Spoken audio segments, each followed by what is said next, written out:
नमस्कार विद्यार्थी मित्रांनो, नमस्कार. पुन्हा एकदा आपल्या समोर स्पर्धा परीक्षेचं एक उदाहरण आहे.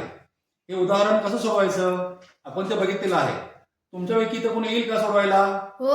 हा, समोर ये बघू.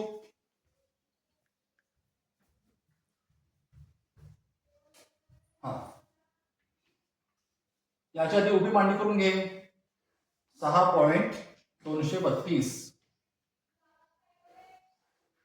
गुणिले 0.25.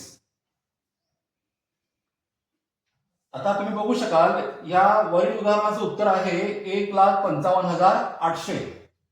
तेच पुन्हा अंक यामध्ये आहेत, फक्त इथं दशांश चिन्ह सरकलेलं आहे. मग जर दशांश चिन्ह सरकलेलं असेल तर आपण ते उदाहरण कसं सॉल्व्ह करायचं हे बघूया.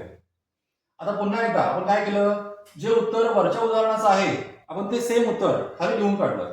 त्यानंतर त्या दशांश चिन्हाच्या उजवीकडं एकूण किती अंक आहेत वरच्या संख्येमध्ये व खालच्या संख्येमध्ये ते मोजले. किती समर्थ मोज. 1 2 3 4 5. वर 3 आहेत आणि खाली 2 आहेत, एकूण 5. मग आपण दिलेल्या उत्तरामध्ये उजवीकडून डावीकडे किती घरं जायचं. जा. 1 2 3 4 5. हा, आणि त्यानंतर आपण घ्यायचं दशांश चिन्ह आणि मग आपलं उत्तर किती आलं 1,55,800. समजलं.